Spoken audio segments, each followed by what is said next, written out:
You're watching coverage you can count on. This is News Channel 15's Nightcast.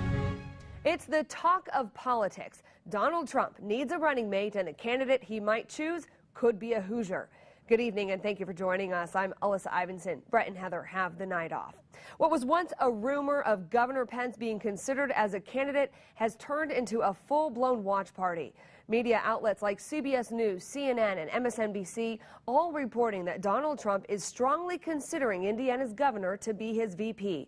Here's what we do know. Last weekend, Pence traveled to New Jersey for a private meeting with Trump.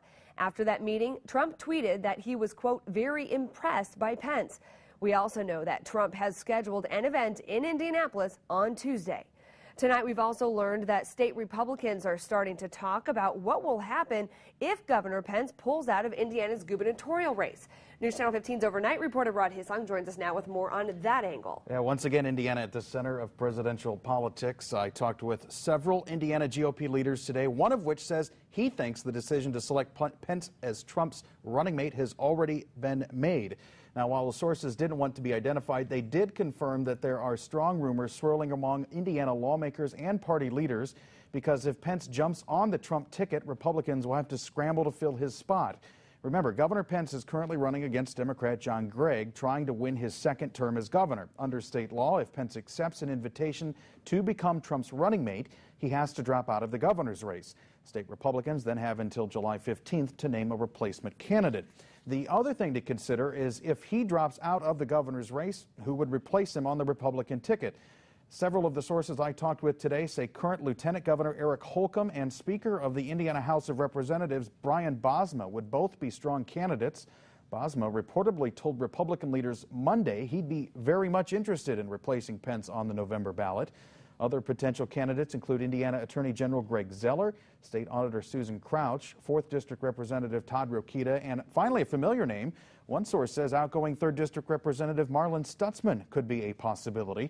Remember, Stutzman will be out of politics at the end of this year after losing Indiana's Republican primary Senate race to Todd Young. Now, while national support appears to be growing for Governor Pence, he isn't tipping his hand when it comes to any announcement. During a recent event in Indianapolis, reporters asked him about his meeting with Trump. Here's his response. We were truly grateful for the opportunity to spend time with the Trumps this last weekend. They couldn't have been more kind and gracious, and we'll always count it a privilege that we had the opportunity to get to know them as a family. Nothing was offered, nothing was accepted. It's important to remember, as the governor just said there at the end, there's been no official announcement from the Trump campaign. A VP offer has not been made, and as he continues to say, he has not accepted anything. And Trump even saying this week that he's considering at least 10 people. But as we mentioned, the primary in May kind of put Indiana at the center of politics, something we hadn't seen for a while. And here we are again. Right. Thank you, Rod. And tonight there's even word that more pieces of this puzzle could really be falling into place for Pence. While speculation is swirling, 2 more high-profile candidates have removed their names from consideration for Trump's VP.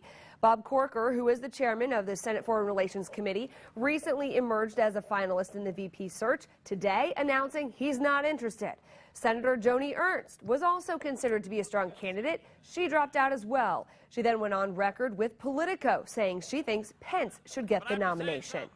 Now, Wisconsin Governor Scott Walker is also supporting a potential Trump-Pence ticket.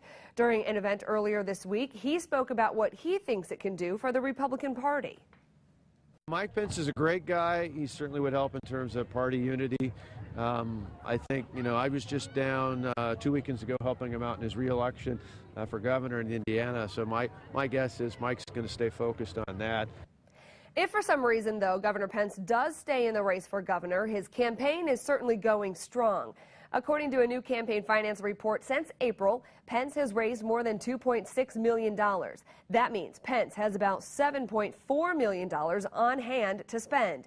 One Pence supporter, Ross Perot Jr., who is the son of former independent presidential candidate Ross Perot, gave Pence $10,000.